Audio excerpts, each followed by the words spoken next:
Dear Miss Love, hindi ko akalain na sa dami ng taong naisakay ko bilang taxi driver, ang pinaka-hinding-hindi ko makakalimutan ay ang araw na sumakay sa taxi ko si Abby, ang aking inaanak. Mula sa simpleng paghahatid at pagsundo, napunta kami sa chat, tawanan at palihim na mga sandali. Hanggang sa dumating ang tukso na hindi ko na kayang pigilan. Alam kong mali, pero paano ko pipigilan ang pusong natutong magmahal kahit sa paraang hindi dapat? Ito po ang aking kwento. Sana'y magustuhan niyo. Ako po si Rodolfo, 42 na. Isang matandang binata na halos kalahati ng buhay ay ginugol sa pagmamaneho ng taxi dito sa Maynila. Wala akong asawa, wala ring anak. Siguro dahil natakot akong magkapamilya. Baka hindi ko kayanin ang responsibilidad. Sa gabi, pagod na pagod ako. Madalas umuuwi lang ako sa maliit kong inuupahang kwarto sa Sampaloc. Tapos gigising kinabukasan para ulit bumiyahe. Paulit-ulit lang ang routine ng buhay ko. Pero isang araw, isang pasahero ang nagpabago sa takbo nito. Nakapark ako noon malapit sa isang kilalang university sa Espanya. Naghihintay ako roon kung may mga estudyanteng sasakay. Maya-maya lang, bigla kong napansin ang isang pamilyar na muka. Dalaga na, maganda, maayos manamit, maputi, mahaba ang buhok na may bitbit na libro at laptop bag. Paglapit niya, napangiti talaga ako nung makilala ko siya. Pero siya ang unang bumati. Ninong? Bulong niya, parang nagulat din. Nalaki ang mga mata ko. Abigail? Oo, siya nga. Si Abigail, anak ng kumpare kong matagal nang nasa probinsya. Noong binyag niya, ako ang isa sa mga kinuha nitong ninong. At simula noon, bihira ko na siyang makita. Ang huling kita ko yata sa kanya elementary pa lamang siya. At ngayon, dalagang-dalaga na. Ang laki ng pinagbago. Grabe, ikaw nga. Nakangiti niyang sabi habang sumasakay. Hindi ko alam kung bakit parang tinamaan ako. Ngiti pa lang niya, Miss Love. Parang may kakaibang kumurot sa dibdib ko. Pero pinilit kong maging normal. Oo, ganun talaga. Hanap buhay. Ikaw, dito ka na pala nag-aaral. Ang laki mo na. Tumawa siya. Yung tawang parang musika. College na po ako, Ninong. First year, nursing. Ganun ba? Kumusta ang papa mo? Ayos lang naman po. Ganun pa rin, mahilig magtoma sa kanto. Biro ng dalaga. Napangiti ako. Habang umaandar ang taxi, panay ang kwento niya kung paano siya pinadala ng mga magulang mula probinsya para dito mag-aral. Kung paano siya naninibago sa Maynila. Ako naman tahimik lang na nakikinig. Pero sa bawat sulyap ko sa kanya, nakikita ko yung inosenteng ngiti niya. At doon ko naramdaman ang isang bagay na hindi dapat. Salamat po, Ninong ah. Buti kayo yung nasakyan ko. Parang mas kampante tuloy ako ngayon pag kayo yung nagmamaneho. Sabi niya nung maihatid ko siya sa dorm niya. Napangiti ako. Pero sa loob-loob ko, parang may apoy na biglang sumiklab. Alam kong bawal, pero bakit sa unang pagkakataon, parang may dahilan akong muling umasa. Simula nung araw na nasakyan ako ni Abigail, parang nagbago ang araw-araw kong biyahe.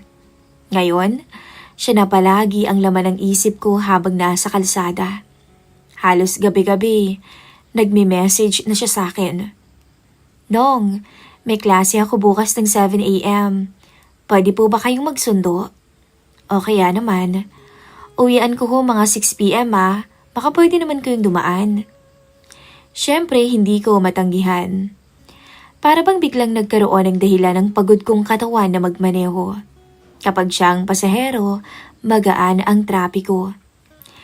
Unti-unti, naging parte na ng routine ko ang pagsundo at paghahatid kay Abby. Kapag papasok siya sa universidad, ako ang nagdadala. Kapag uwian, ako rin ang naghihintay. At tuwing nasa taxi siya, ang dami naming napag-uusapan. Minsan tungkol sa klase niya, minsan tungkol sa buhay nila sa probinsya. Minsan naman tungkol sa mga plano at pangarap niya sa buhay. Pero may mga pagkakataon na parang iba ang tono niya. Nga pala, ba't hindi na ho kayo nag-asawa? Tanong niya minsan. Sayang naman ang lahi niyo. Ang gwapo niyo kaya. Alam mo ba Ninong, may aaminin ako sa inyo. Ano naman yun, Iha? Alam niyo ba? High school pa lang ako crush na kita. Kapag umuwi ka rin sa probinsya at pumupunta sa bahay, hinihintay talaga kita. Sus, binola mo pa ako. Oo na. Lagi na kitang susunduin.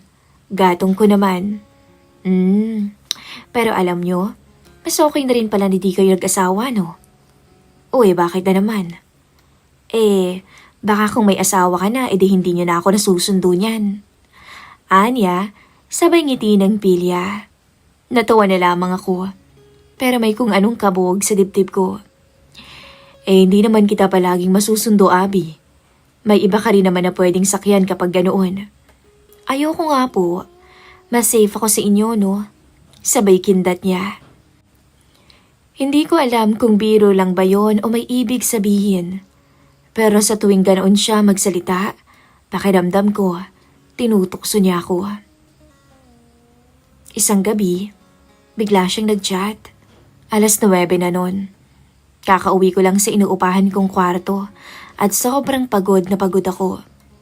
Pero nung makita ko yung pangalan niya sa cellphone ko, bigla akong nabuhayan. Nong, gising pa po kayo? Agad ko yung sinagot. Oo, bakit? Wala lang. Gusto ko lang kumustahin ka. Hindi ka ba nalulungkot dyan? Mag-isa lang kayo? Tanong niya. Napaisip ako. Minsan lang may nagtanong kung kumusta ba ako. Nag-reply ako. Nalulungkot din naman, Abby. Pero siguro sanay na rin. Ikaw, kumusta ka na dyan sa dorm mo? Nakakapanibago po. Pero buti na lang nandyan kayo. Feeling ko may pamilya akong kasama dito sa Maynila. Napangiti ako habang hawak ang cellphone. Hindi ko naisip yung pagod. Naramdaman ko yung kakaibang init na may nag-aalala sa akin. Tapos dumating na yung mga biro niya. Ninong, baka may girlfriend kayo dito sa Maynila Wala, Abby. Taxi lang ang kasama ko araw-araw, gabi-gabi. Sabi ko. Buti naman kung ganun. Kung wala gusto mo, ako na lang. Pwede naman ako. Biro niya. Napatigil ako sa nabasa ko. Baka nagkamali lang ako ng intindi, pero hindi. Yun ang reply ni Abby. Nag-type ako. Abby, wag kang ganyan. Inaanak kita. Agad siyang nag-reply. Joke lang naman pero seryoso. Ang bait-bait mo kaya. Tapos masarap kasama. Lalong-lalo na, gwapo pa. Hindi ko alam kung paano ako magre-react sa mga sinasabi niya. Sa isang banda, natutuwa ako na mas nagiging malapit kaming dalawa. Pero sa kabilang banda, alam kong bawal at hindi ito dapat. Kinabukasan habang sinusundo ko siya, iba ang kilos niya habang nasa likuran. Nakadungaw siya sa bintana pero napapansin ko sa rear view na palihim niya akong sinusulyapan. Nong, tawag niya. Alam niyo ba, pagkasama ko kayo parang ang gaan-gaan. Para bang pakiramdam ko, ligtas ako palagi. Ngumiti ako. Dapat lang. Iingatan naman talaga kita, Iha, at inaanak kita. Pero napatitig to sa akin. Iba, hindi ganun. Hindi lang dahil inaanak niyo ko. Natigilan ako. Hindi ko na nasundan kung anong ibig niyang sabihin. Pero ang alam ko lang, lalo akong nalilito sa mga sinasabi niya. Dumating yung mga araw na halos siya nang naghahanap ng dahilan para makausap ako. Kapag hindi ko siya nasusundo, magchat-chat siya. Nong, bakit di kayo nagpaparamdam? Namiss ko kayo. Minsan naman, baka may date na kayo Sabihin niyo sa akin, magtatampo ako. Sa totoo lang, nakakatawa siya. Pilya. Pero sa likod ng mga biro, ramdam ko na may kakaiba. At doon nagsimulang tumibok ng mas mabilis ang puso ko tuwing nakikita ko siya. Isang gabi, habang naghatid ako ng ibang pasahero, nagchat siya ulit. Hindi ako makatulog. Gusto ko kayong makausap. Pinark ko muna yung taxi saglit at sinagot siya. Bakit, may problema ba? Wala naman. Naisip ko lang, namiss ko kayo. Napahawak ako sa dibdib ko. Ano ba to? Bakit ba ganito yung mga sinasabi niya? Abby, nandito lang ako para sa'yo. Sige na, matulog ka na. Promise yan Promise. Kaya love na love kita Pagka-uwi ko ng gabing yon, nakahiga ako pero hindi ako makatulog. Iniisip ko yung mga chat niya, yung mga ngiti niya, yung mga biro na may halong lambing. Si Abigail. Siya yung dahilan, Miss Love, kung bakit muling may sigla ang buhay ko. Pero kasabay nito, ramdam kong may apoy na unti-unting lumalakas. Apoy na pwedeng sumunog sa aming dalawa kapag hindi napigil. At doon ko naisip, hanggang kailan ko naman kayang itago ang damdamin ko? Hanggang saan naman kami dadalhin ng mga biro at landian?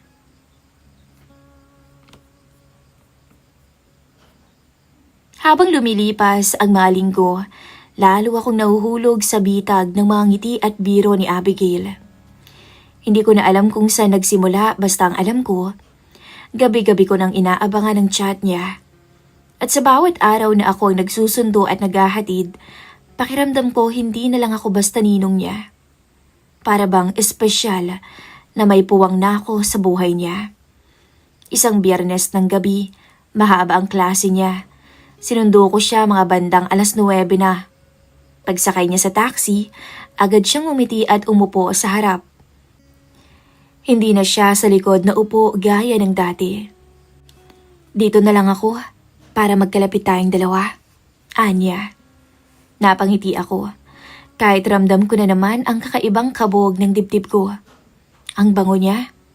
Amoy cologne na banayad lamang ang amoy. Naka-jeans lang siya noon at simpleng blouse.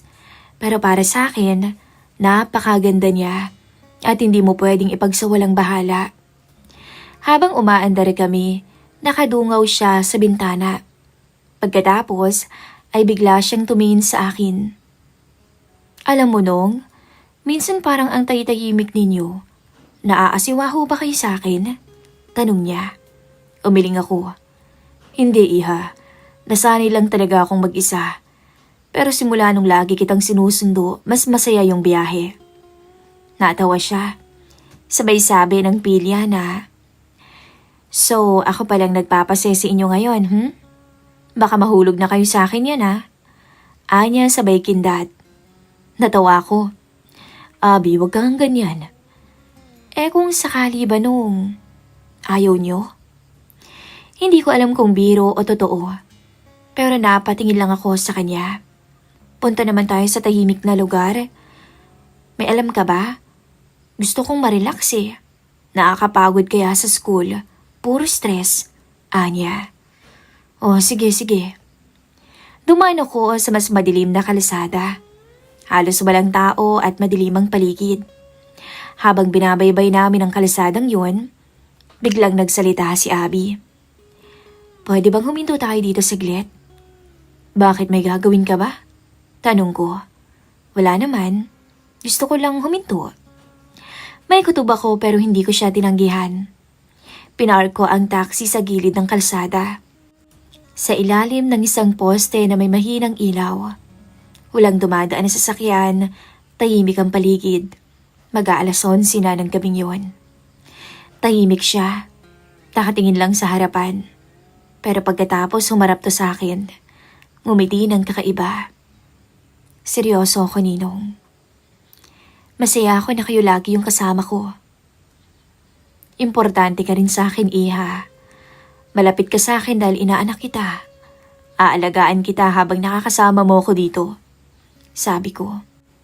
Pero bigla niyang hinawakan ang braso ko. Mainit ang kamay niya. Kung higit pa roon, kaya niyo ba akong alagaan? Hindi lang dahil inaanak mo ko. Kaya mo ba akong tingnan bilang babae, dalaga, hindi bilang inaanak mo? Natigilan ako. Hindi ko alam kung ano bang sinasabi niya, pero ramdam ko yung pintig ng puso kong bumibilis. Abi, bulong ko pero hindi ko na ituloy. Ngumiti ito ng pilya, sabay binilik ang kamay niya sa kandungan. Ninong, gusto talaga kita eh. Napasingap ako noon, Miss Love. Sa madilim na kalsadang yun, para bang may sariling mundo kami. At doon, wala nang biro ang mga sinasabi niya. Seryosong-seryoso na siya. Sandali kaming natahimik. Hanggang sa maya-maya, muli siyang nagsalita. Diba single ka naman? Malay mo, sa akin maging masaya ka. Bakit hindi mo ko subukan? May minahal ka na ba dati? Meron, Abi. Pero, iniwan niya ako. Sayang naman. Kung ako yung babae, hindi kita iiwan. Hindi ko kayo pakakawalan. Napatingin ako sa kanya. At nagdagpo ang mga mata naming dalawa. Doon ko nakita na hindi nabiro ang mga sinasabi niya. Abi, ulit ko sa mahinang boses. Alam mo magagalit ang papa mo sa ginagawa mo.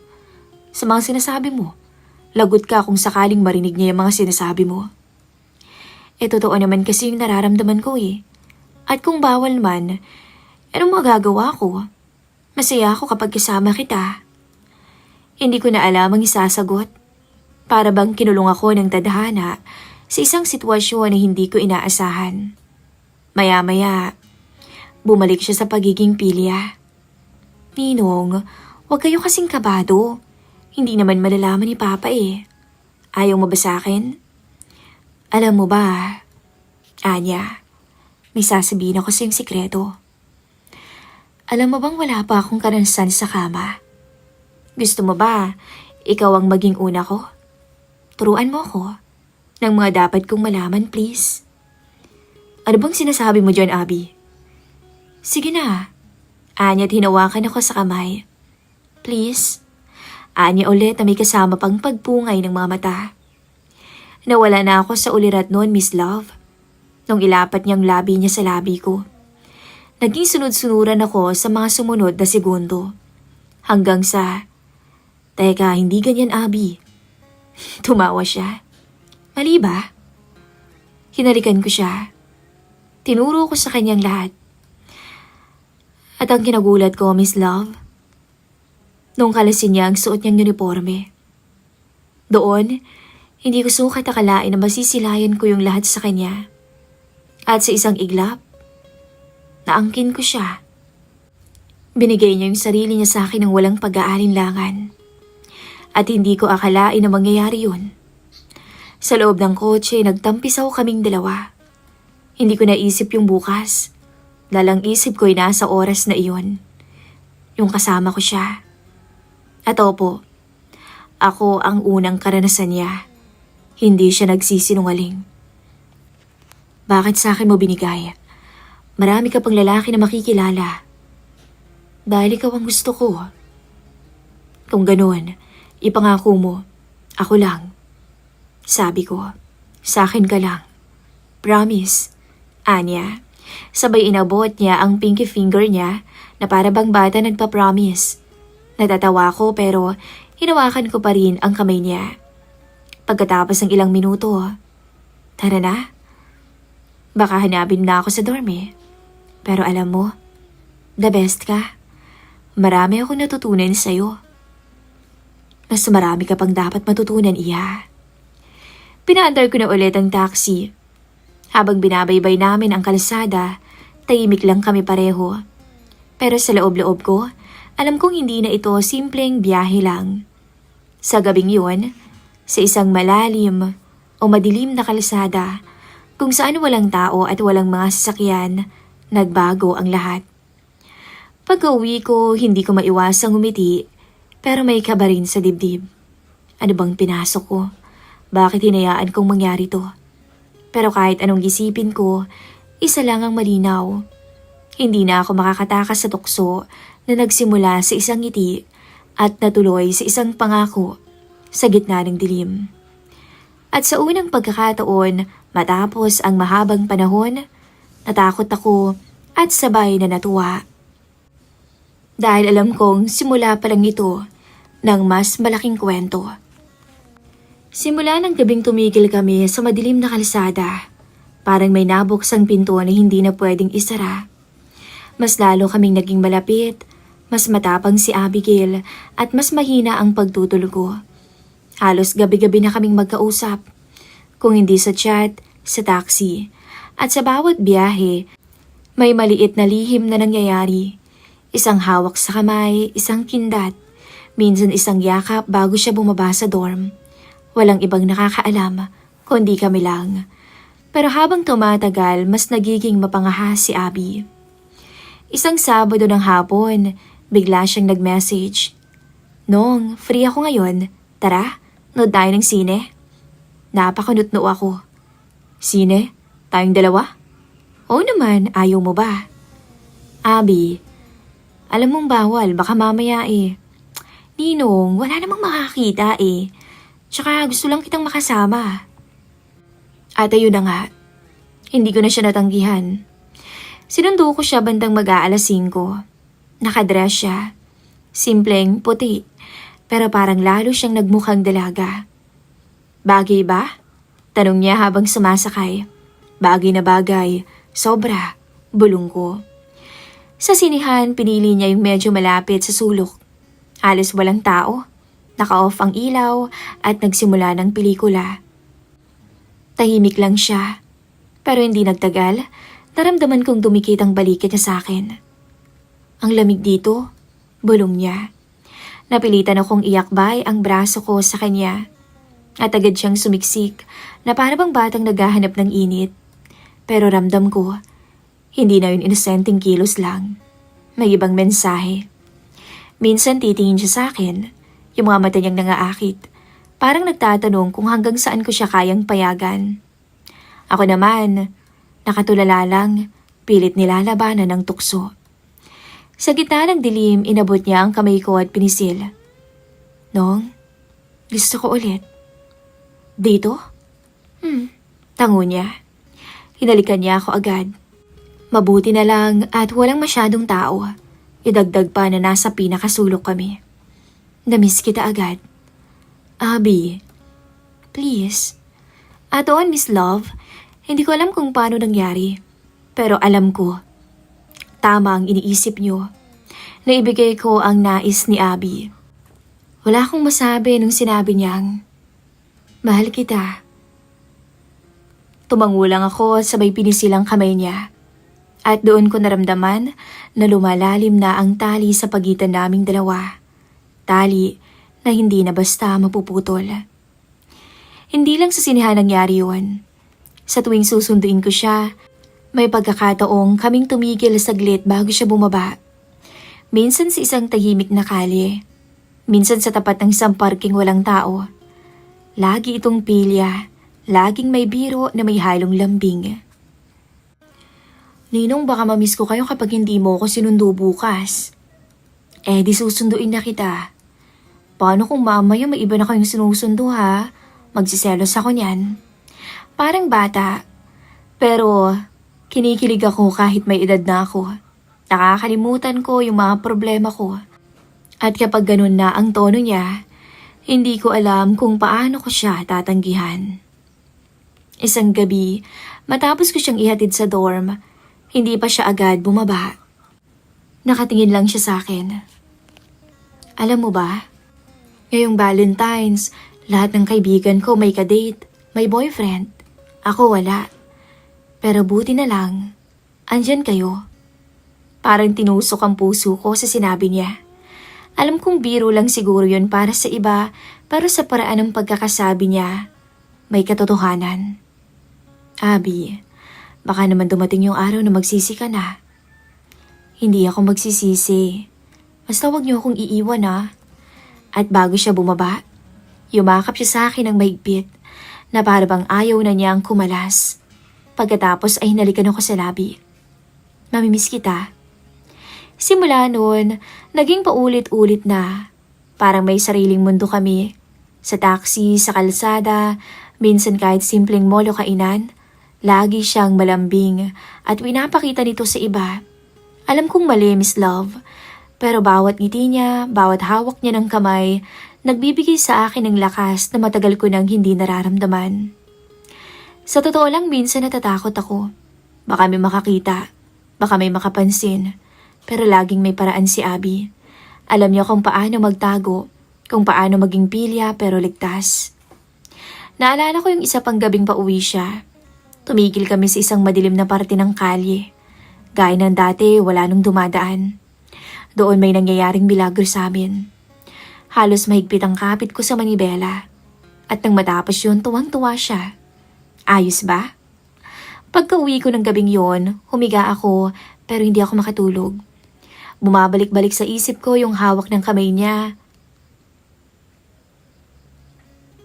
Yung mga titig niya, yung mga yakap. Paulit-ulit na nangyayari at paulit-ulit din yung kaba at saya na nararamdaman ko. Hindi ko alam, Miss Love, kung saan kami dadalhin nito. Basta ang alam ko, hindi ko na kayang tigilan. Si Abby ang dahilan ng bawat araw ko. Siya ang dahilan kung bakit muling may kulay ang mga gabi at araw ko. At kahit bawal, kahit delikado, sa puso ko, isa lang ang malinaw. Hindi na to basta-basta tukso lang. Ito ay sikreto naming dalawa na walang pwedeng makaalam. Sa paglipas ng mga panahon, hindi ko namalaya na umabot kami sa ilang taon na lihim na may nangyayari sa aming dalawa. At araw ng Martes noon, tandang-tanda ko yon, Miss Love. Maaga akong dumating noong araw ng graduation niya. Inihinto ko yung taxi sa may labas ng gate at naglakad papasok. Nakikisama sa mga magulang at kamag-anak na abala sa pagkuha ng litrato at pag-aayos ng bulaklak.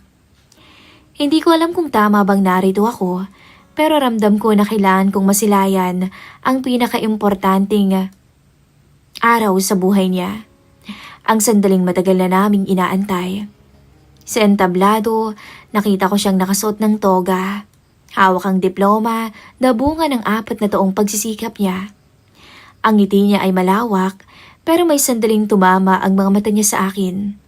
Mabilis, halos walang nakapansin, ngunit sapat para ipadama niya sa akin na alam niyang naroon ako para sa kanya. Nagbalakbakan ng lahat at tumulo ang luha ko nang hindi ko namalayan. Pinunasan ko agad yun dahil baka may makakita. Matapos ang lahat, nag-chat siya. Salamat sa lahat, Ninong. Magkita tayo mamaya kahit saglit lang. Agad akong pumayag. Nagkita kami sa maliit na parke malapit sa campus. Tahimik doon, malayo sa ingay ng selebrasyon. Nakaupo siya sa bench, hawak ang isang bulaklak na bigay ng kaklase niya. Nung lumapit ako, tumayo siya at ngumiti, pero may lungkot sa mga mata niya. Congrats, Iha. Sabi ko at pilit na pinatatag ang boses. Natupad mo na, tapos ka na. Noong, mahina niyang sambit. Kung hindi dahil sa'yo, baka hindi ko naabot to. Ikaw ang sandalan ko. Umiling ako. Ikaw ang nagsikap, Abby. Ako'y dumaan lang sa buhay mo para maghatid, magsundo, at makinig. At syempre, alam mo na. Pero ikaw ang lumaban hanggang dulo. Tatahimik siya. Ilang saglit, tinitigan niya ako na parang ayaw niyang pakiwalan ang tanawin. Uuwi na ako sa amin. Matagal tayong hindi magkikita niyan. Parang may pumisil sa dibdib ko Kahit alam kong darating ang araw na ito, iba pa rin pala kapag narinig ko na sa mismong labi niya. Alam ko, sagot ko. Simula pa lang, alam kong may hangganan tayong dalawa.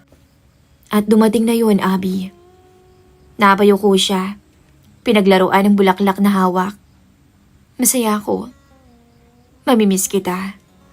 Lumapit ako at marang dinampi ang kamay ko sa kanyang balikat. Mas lalo na ako. Masayang-masaya ako para sa'yo.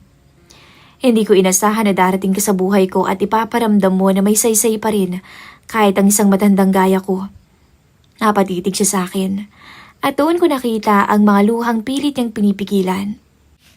Huwag mo akong kakalimutan ha. Baka pag uwi ko kalimutan mo na ako. Hindi kita makakalimutan, sagot ko. Kahit saan ako dalhin ang buhay ko, dadalhin ko lahat ng alaala nating dalawa. Pagka uwi, dumaan kami sa kanto kung saan sasalubungin siya ng pamilya niya. Huminto siya roon at nag-atubiling humawak sa kamay ko. Salamat. Salamat sa lahat. Mabilis siyang yumakap. Isang yakap na punong-puno ng pasasalamat at pamamaalam. Pagkatapos, tumalikod na siya at naglakad papalayo. Bit-bit ang diploma, ang bulaklak at ang bagong simula na hindi na ako bahagi. Nakatayo lang ako roon, pinagmamasdan siyang palayo ng palayo. Hanggang sa tuluyan na siyang lamunin ng dami ng tao. Bumalik ako sa taxi. Binuhay ang makina at huminga ng malalim. Habang dinadaanan ko ang mga kaling sanay na sa akin, pakiramdam ko'y may kulang na. Wala na ang mga tawag niya para sunduin. Wala na ang mga birong palihim lang naming naiintindihan. Sa bawat pasaherong sumasakay, sa bawat metrong tumatakbo, dala ko ang alaala ng isang bawal na pagmamahalan. Hindi na ito maibabalik pero hindi rin ito mabubura. At sa huli, natutunan kong may mga tao talagang dumarating para baguhin ka, hindi para manatili, kundi para ipaalala na kaya mo pa ring magmahal kahit na sandali lang. Maraming salamat po sa pakikinig ng aking kwento. Muli, ako po si Rodolfo. At ito ang aking kwento. Maraming salamat po sa pagbabahagi ng inyong kwento, Sir Rodolfo. At sa lahat ng aming mga tagapakinig, sana'y nagustuhan niyo ang kwento ng ating letter sender. Ito po ang inyong lingkod, Miss Love. Maraming salamat.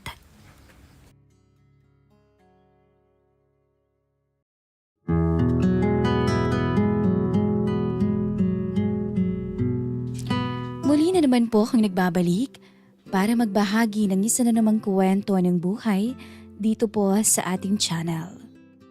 Ang kwento pong ito ay ibinahagi po sa atin ni Ma'am Mika. Maraming salamat po ulit sa lahat ng nakikinig dito po sa aming channel, sa mga walang sawang sumusuporta. Thanks so much at sana po ay mag-enjoy kayo sa kwento natin ngayong araw. Ako, ang pinakamalaking problema lang namin ay kahirapan. Kaya pinayagan kong magtrabaho sa Maynila ang asawa ko.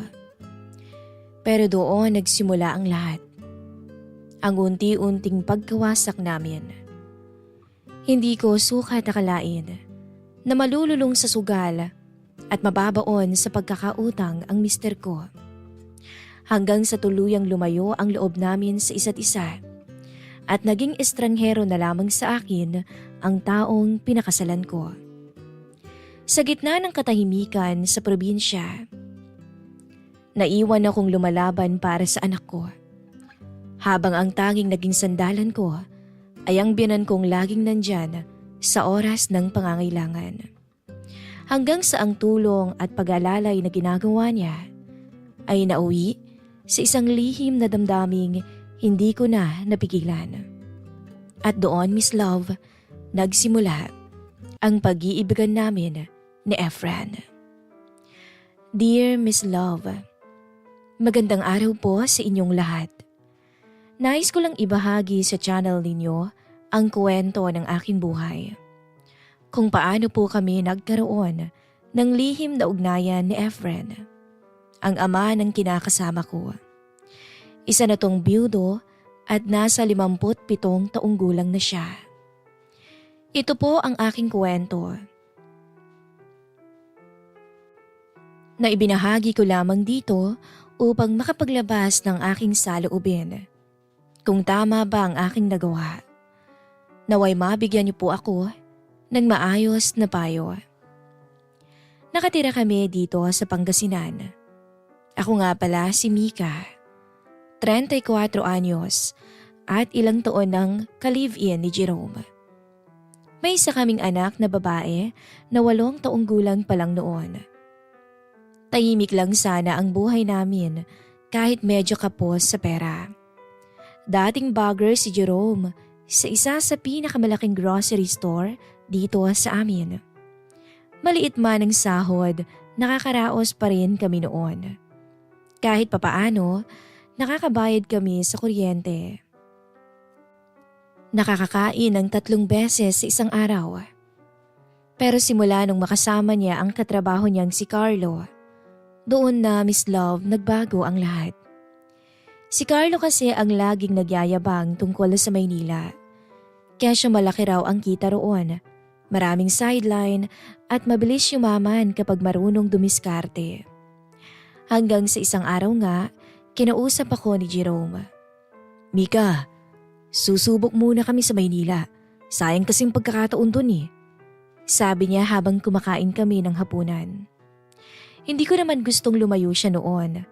Pero dahil hirap na rin kami sa buhay at malapit na rin ang pasukan, pumayag ako. Iniisip ko na baka yun na talagang paraan para makaahon kaming dalawa. Nung makaalis si Jerome, ako at ang anak namin ang naiwan sa maliit naming bahay. Sa likod lang naman ng bahay namin, nakatira ang biyenan kong si Efren. Mas malaki ang bahay nila kumpara sa amin. Dahil dating OFW ang yumao niyang asawa. Samantalang si Mang Efren naman ay dating security guard sa isang bangko dito sa probinsya. Tahimik lang tong tao, mabait. Minsan nga mas nauuna pa siyang magbigay ng tulong kaysa sa sarili niyang anak. Noong una, maayos pa ang lahat. Kada linggo nagpapadala ng pera si Jerome. Madalas pa siyang tumatawag gabi-gabi. Kinukwento niya kung gaano kahirap ang trabaho sa warehouse na napasukan nila ni Carlo sa Maynila. Pero makalipas lang ang ilang buwan, unti-unti nang nagbago ang lahat. Madalang na siyang tumawag. Kapag nagpapadala naman, paliit ng paliit ang pera. Kapag nagtatanong ako, lagi na lang siyang galit o kaya may dahilan. Maraming kaltas dito eh. O kaya naman, delayed ang sahod. Noong una, Miss Love, naniniwala pa ako. Pero habang tumatagal, parang may mali na talaga. Minsan nga umaabot ng 2 linggo siyang hindi magpaparamdam. Kapag tinatawagan ko naman, hindi sumasagot. Hanggang sa isang gabi, tumawag sa akin si Jerome habang halatang lasing. Mika, pasensya ka na muna ha. Sabi niya. Bakit? Ano bang nangyari? Agad kong tanong. May problema lang sa pera. Maayos din to. Narinig ko pa sa background ang ingay ng video okay at tawanan ng mga lalaki. Doon nagsimulang kabahan ang dibdib ko. Kinabukasan dumating si Efren sa bahay habang nagwawalis ako sa labas. Oh, Iya, kumusta? Tanong niya. Ngumiti lang ako kahit gusto ko nang umiyak. Okay lang po. Pero ewan ko ba? Siguro dahil matagal ko na rin kinikimkim to, bigla na lang akong napaiyak sa harapan niya. Doon ko unang naikwento ang tungkol kay Jerome. Sa madalas nitong hindi pagpapadala ng pera. Tahimik lang na nakinig si Mang Efren habang nakasandal sa bakod namin. Napapabarkada yata masyado yung anak ko. Mahina niyang sabi. Napabuntong hininga siya pagkatapos. Parang pagod na rin sa mga problemang binibigay ni Jerome. Mula noon, mas madalas na siyang dumaan sa bahay. Minsan may dalang ulam, minsan bigas, minsan pera para raw mabili ko ang mga gusto ng apo niya. Nahihiya nga ako nung una pero wala naman akong choice dahil kapos na talaga kami. Dumating pa nga sa punto na naputulan kami ng kuryente dahil hindi ko nabayaran ang bill. Noong gabing iyon, si Mang Efren mismo ang kumausap at kinabukasan siya rin ang nagbayad. "Bayaran mo na lang ako kapag meron na," sabi niya. Pero alam kong hindi niya na talaga hinihintay na mabayaran ko yon. Habang tumatagal, mas nasasanay akong nandyan na siya palagi. Kapag may sira sa bahay, siya ang gumagawa. Kapag may sakit ang anak ko, siya ang bumibili ng gamot. At doon ko unti-unting napansin ang bagay na hindi ko dapat nararamdaman sa kanya. Minsan, nahuhuli ko rin siyang nakatingin sa akin ng matagal bago iiwas ng tingin. Pero pareho naming hindi pinapansin iyon. Hanggang sa isang hapon, may dalawang lalaking nakamotor ang biglang dumating sa bahay namin. "Hinahanap namin si Jerome," matigas nilang sabi. Kinabahan ako kaagad. Wala po siya rito eh."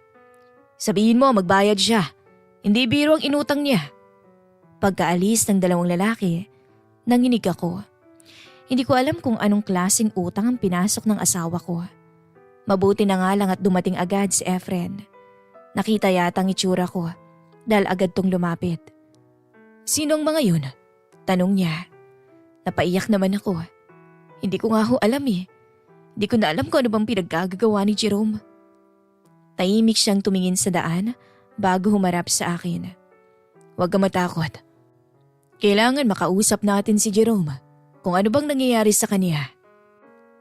Kinagabihan nga noon, matapos ngang umalis yung dalawang lalaking naghahanap kay Jerome. Hindi na ako mapakali.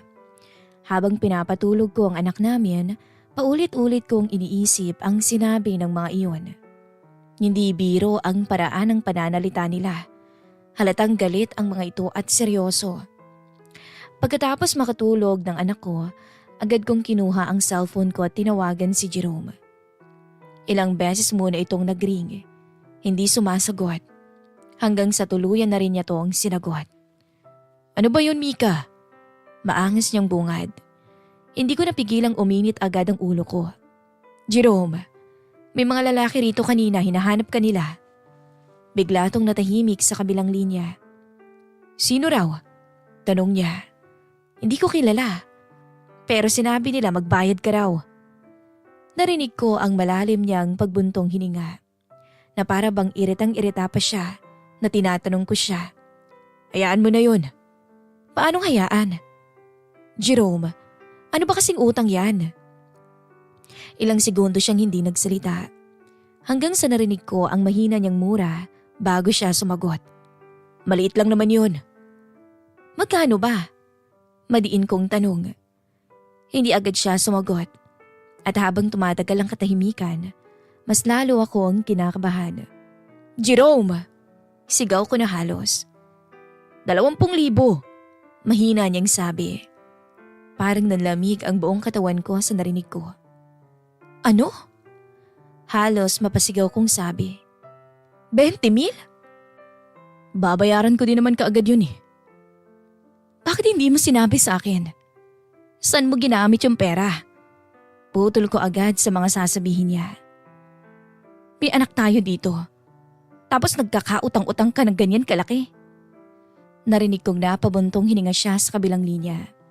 "Mika, naiipit lang talaga ako rito pero mababayaran ko rin yan." "Paano? Halos wala kang pinapadala sa amin."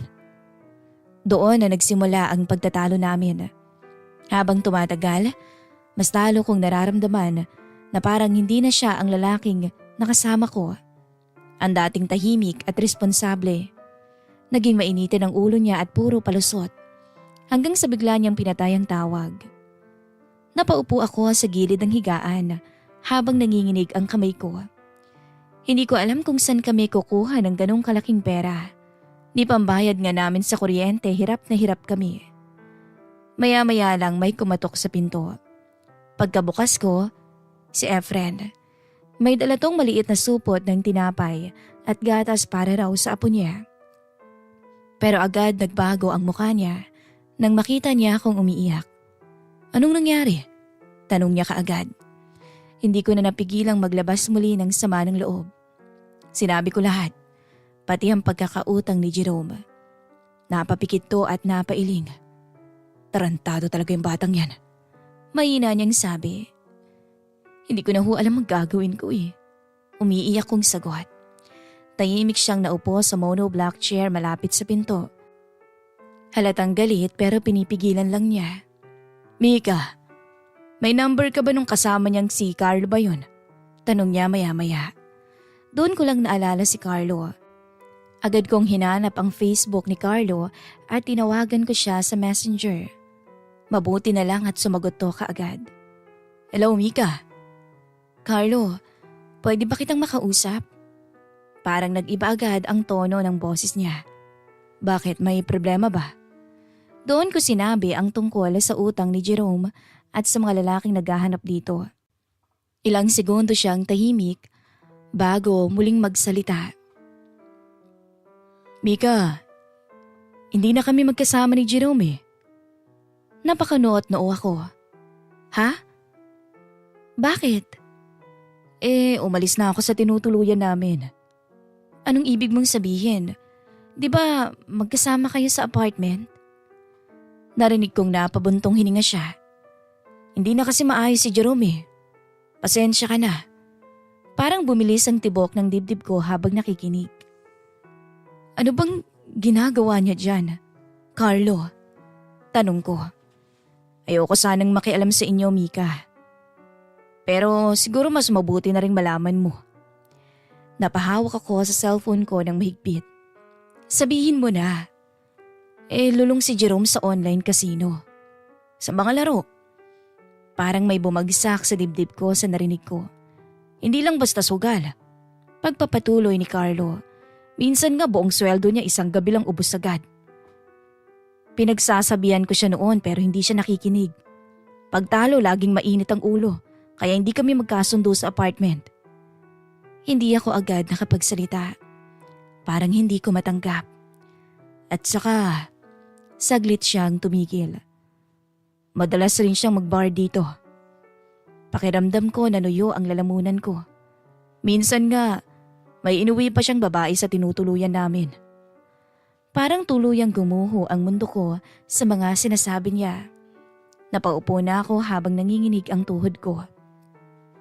Naririnig ko pa ang boses ni Carlo pero parang lumalayo na iyon sa pandinig ko. Kaya umalis na ako roon. Naganap ako ng ibang trabaho at boarding house. Ayoko na madamay sa gulo niya. Napapikit ako habang pinipigilan ng pag-iyak. Sigurado ka? Mahina akong tanong na halos hindi pa rin makapaniwala. Pasensya ka na, Mika. Pero mas mabuti nang malaman mo ang totoo. Pinagsisisihan ko nga kung bakit niyaya ko pa siya dito sa Maynila. Akala ko kasi magtatrabaho kami. Hindi ko naman alam na malululong siya sa sugal. Pasensya ka na talaga. Hindi ko alam kung gaano katagal akong natahimik matapos maputol ang tawag. Pakiramdam ko sobrang tanga ko. Habang ako rito halos hindi makabili ng gatas para sa anak namin. Si Jerome pala, nagsasayang ng pera sa sugal at babae. Hindi ko na namalayang tumulo na pala ang luha ko. Mika, nag-angat ako ng tingin. Nandun pa rin ang kanyang ama sa tabi ko. Tahimik tong pinagmamasdan ako. Mukhang hindi ko na huyata kilala si Jerome. Umiiyak kong sabi. Walang salita niya akong inabutan ng isang baso ng tubig. Uminaong ka muna. Pero lalo lang akong napahagulgol. Paano niya nagawa sa amin to? Hindi sumagot si Efren. Pero napansin kong mahigpit na nakakuyom ang mga kamao niya. Halatang galit na galit sa sariling anak niya. Maya-maya, marahan niyang hinawakan ng balikat ko. Hindi mo kasalanan to, iha. At sa gabing iyon, habang wasak na wasak ako, dahil sa katotohanang nalaman ko tungkol kay Jerome, si Mang Efren lang ang nakinig sa bawat daing ko. Simula noon, Miss Love, unti-unti nang nagbago ang takbo ng buhay ko. Matapos ko ang malaman ng lahat, halos nawalan pa ako ng gana. Ilang araw akong tulala at hindi makatulog ng maayos. Paulit-ulit kong iniisip kung saan siya nagkulang bilang asawa o baka ako ang nagkulang bilang babae niya. Pero habang unti-unti akong nawawasak, si Mang Efren ang tahimik na sumasalo sa amin ng anak ko. Hindi na muling nagparamdam si Jerome matapos ang huli naming pag-aaway sa telepono. Kahit simpleng text o tawag, wala. Minsan sinusubukan kong kontakin si Carlo para magtanong kung may balita ba siya. Pero pareho lang ang laging sagot niya. Pasensya ka na, Mika. Hindi ko rin alam kung nasan si Jerome. Minsan daw pumapasok sa trabaho, minsan hindi. Lumipas ang mga linggo hanggang maging buwan. Unti-unti kong tinanggap na kami na lang talaga ng anak ko ang aasahan ko. At dahil ayoko namang umasa habang buhay kay Efren, naganap din ako ng trabaho. Kahit mahirap, pinatas ko ang pagiging tindera sa palengke. Gulay, isda, ang tinda ng amo ko. Kaya madaling araw pa lang gising na ako. At sa lahat ng iyon, si Efren ang tumutulong sa akin. Siya ang nagbabantay sa anak ko habang nasa trabaho ako. Siya rin minsan ang naghahatid at sumusundo rito sa school. Kapag gabi at pagod na pagod ako galing palengke, madalas may nakahanda ng pagkain sa bahay. Pagod na pagod ka na naman, Iha, sabi niya kapag nakikita niya akong papasok sa gate. Nung una nahihiya pa ako, pero habang tumatagal, nakasanayan ko na rin na parang katuwang ko siya sa buhay. Hindi ko rin maikakaila na unti-unti akong napapalapit sa kanya. Siguro dahil sa kanya ko naramdaman ang pag-aalaga na matagal ko nang hindi nararanasan mula kay Jerome. Tahimik man siya, ramdam na ramdam ko naman ang pag-aalaga niya sa amin ng anak ko. Minsan, kapag umuulan at hindi pa ako nakakauwi, sinusundo niya pa ako sa palengke. Kapag may sakit ako, siya agad ang bumibili ng mga gamot ko. At habang tumatagal, mas napapansin ko rin ang mga simpleng bagay tungkol sa kanya. Kung paano siya ngumiti, kung paano siya magluto ng almusal, o kung paano niya ako tingnan minsan na para bang may ibig sabihin. Hanggang isang araw, may nangyari na hindi ko makalimutan. Kagagaling ko lang noon sa palengke. Pagod na pagod ang katawan ko dahil dagsa ang tao buong araw. Pagdating sa bahay, agad akong naligo. Mainit kasi talaga ang panahon at pakiramdam ko, dumikit na sa balat ko ang amoy ng isda. Naka-short at manipis na sando lang ako nung lumabas ng banyo habang nagpupunas ng buhok ko. Tulog kasi ang anak ko nung mga oras na yon at akala ko'y walang tao sa labas. Pero paglabas ko, bigla akong natigilan. Nandoon sa may sala si Efren. May dala itong maliit na supot ng prutas. Mukhang kakarating lang din niya. Pagkakita niya sa akin noon, agad siyang napaiwas ng tingin. Pasensya ka na, Iha, sabi niya habang nakapakamot sa ulo. Akala ko tulog kayong dalawa. Bigla akong nailang dahil sa itsura ko. Basa pang buhok ko at halatang bagong ligo. Ayos lang ho, sagot ko habang pilit na inaayos ang damit ko. Ilang segundo kaming parehong tahimik. Ewan ko ba, pero parang may kakaibang init akong naramdaman sa paraan ng pagkakatitig niya sa akin bago siya umiwas. Hindi naman bastos, pero iba. At pakiramdam ko, ganoon din ang nararamdaman niya. Ano ho yung dala ninyo? Pilit kong pag-iiba sa usapan. Prutas para sa inyo ng bata. Lumapit siya para ilapag ang supot sa mesa. At sa unang pagkakataon, parang bigla kong napansin kung gaano siya kalapit sa akin. Naamoy ko ang pawis niya at ang bagyang pabango niya. Masyado na po kayong naaabala dahil sa amin. Mahina akong sabi. Umiling siya. Wala naman akong ibang iniintindi rito kundi kayo mag-ina na lang. Bigla akong natahimik sa mga sinabi niya. Hindi ko alam kung bakit pero parang may kakaibang kaba akong naramdaman sa dibdib ko. Napansin yata niyang natulala ako, kaya agad siyang umiwas ng tingin. Aalis na muna ako, sabi niya bago tumalikod. Pero bago siya tuluyang makaalis, hindi ko napigilang magsalita. Salamat po. Sa lahat. Huminto siya sandali. Pagkaharap niya sa akin, marahan siyang gumiti. Yung simpleng ngiti lang pero ramdam na ramdam ko ang sincerity. Wala yun. Pagkatapos nun, bumalik na siya sa bahay niya. Pero ng gabing iyon, hindi ako nakatulog. Paulit-ulit sa isip ko ang mga tinginan namin, ang paraan ng pag-aalala niya, ang paraan ng pagngiti niya sa akin. At dun ko naramdaman ang bagay na pilit kong iniiwasan, ang unti-unti kong pagkahulog sa sarili kong biyanan. Simula nung huling nangyari sa amin yun, hindi na talaga ako nakatulog ng maayos. Hindi dahil sa takot, kundi dahil sa mga bagay na hindi ko maintindihan sa sarili ko. Sa bawat pagtingin ko sa kanya, may kakaibang kaba na may halong init na hindi ko dapat nararamdaman sa kanya. Pero pinipilit kong itago yun dahil alam kong mali, dahil siya ang ama ni Jerome. Lumipas ang ilang linggo at dumating ang araw na tuluyan akong nawala ng trabaho sa palengke. Matumal, kaya inalis muna ako. Paano na tayo ngayon? Bulong ko sa sarili ko habang yakap ko ang anak ko. Pero gaya ng dati, si Mang Efren ang unang dumating. Anong nangyari? Tanong niya pagpasok sa gate. Wala na po akong trabaho eh. Sagot ko na halos pabulong. Tahimik lang siya at hindi agad nagsalita. Pero kinuha niya lang ang anak ko at pinatawa to. Huwag kang mawala ng pag-asa, marami lang dyan. Sabi niya pagkatapos. Hindi ko alam, pero kahit ganun lang kasimple ang sinabi niya, gumaan ang pakiramdam ko. Kinagabihan, hindi ko alam na may pupuntahan pala siya. Birthday daw ng kumpare niya. Umalis siya na nakangiti at ang sabi niya ay babalik din siya kaagad. Magpahinga ka na lang muna dyan, sabi niya bago umalis.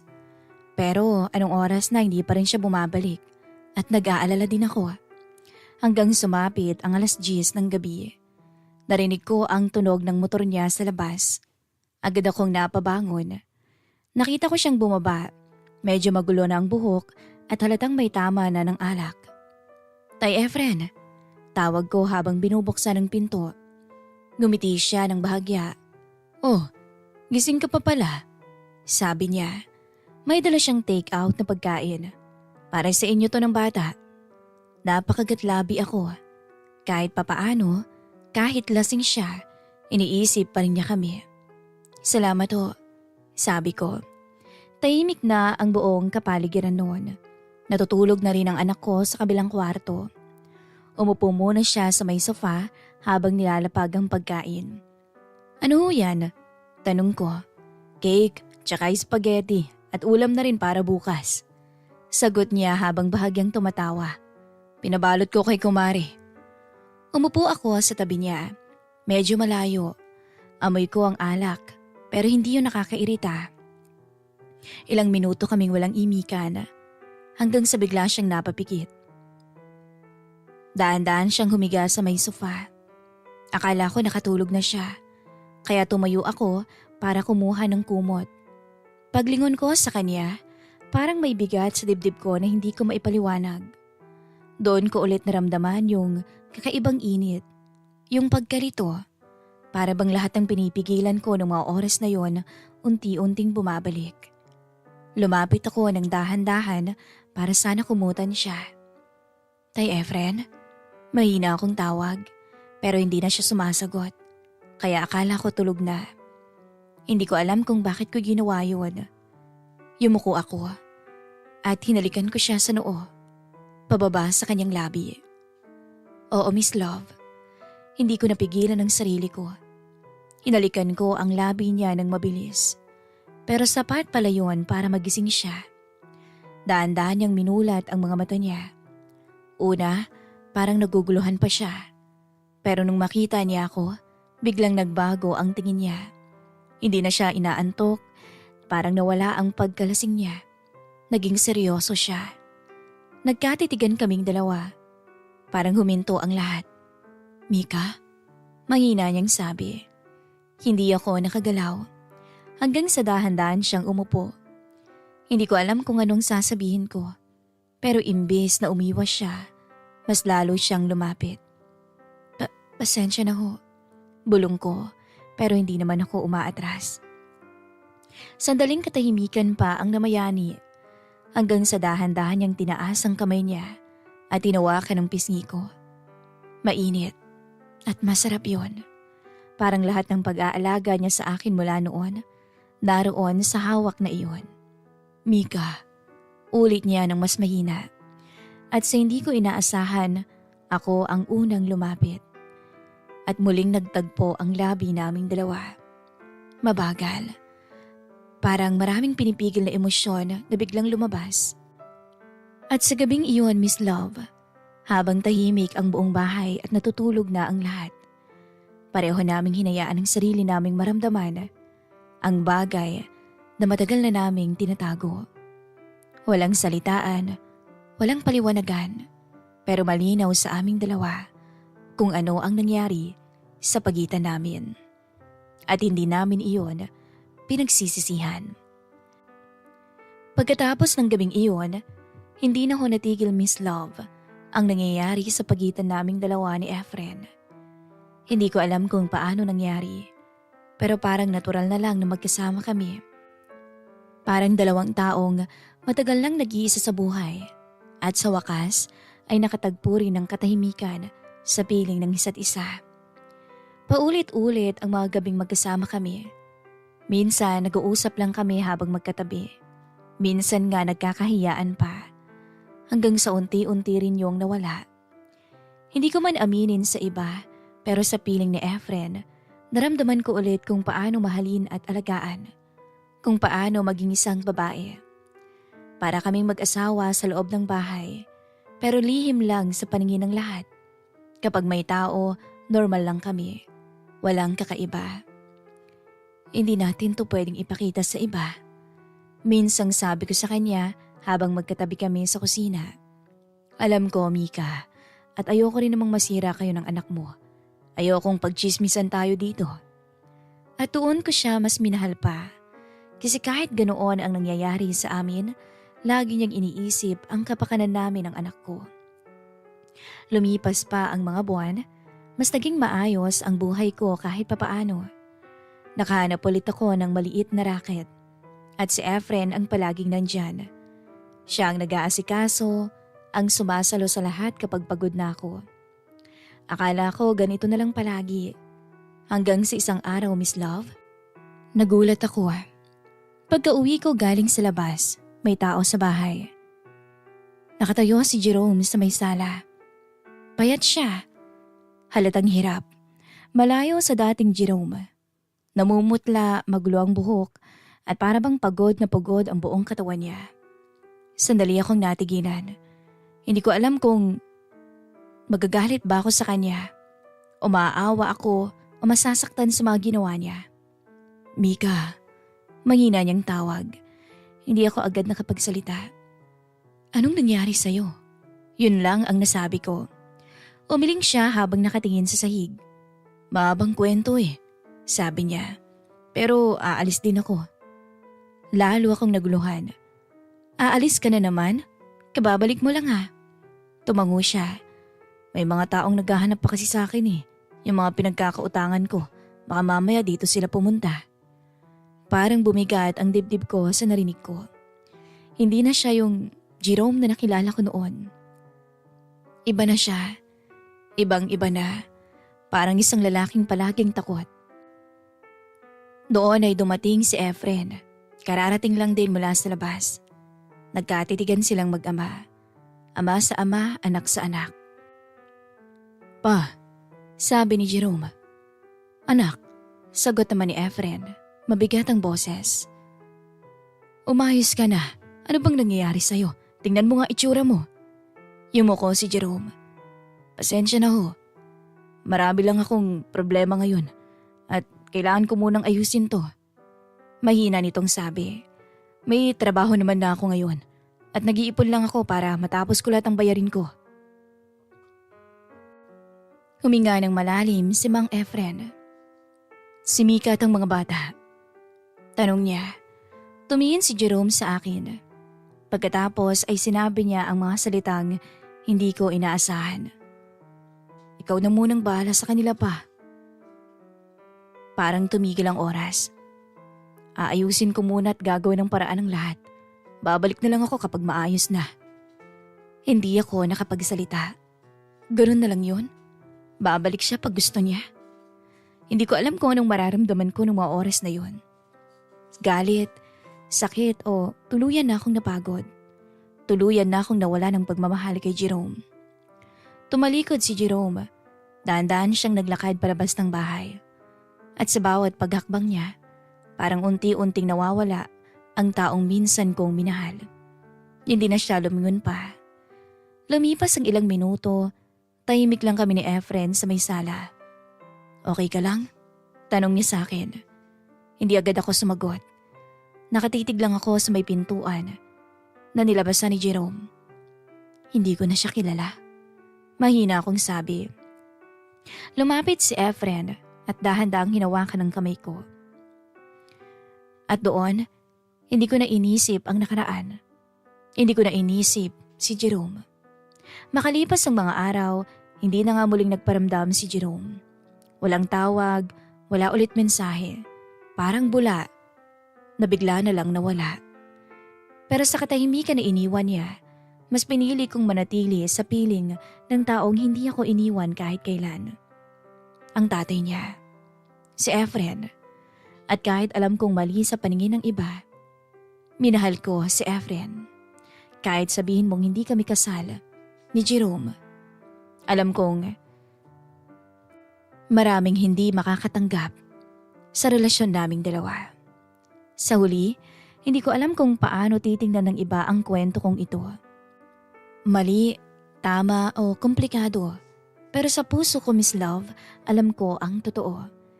Sa gitna ng sakit, pagkawala at pagkalito, may isang taong nanatili. At doon ko natagpuan ang katahimikan at pagmamahal na siyang hinahanap ko. Hanggang dito na lamang po ang kwento ng aking buhay, Miss Love. Maraming salamat po sa inyong programa. Nagmamahal, Micaela.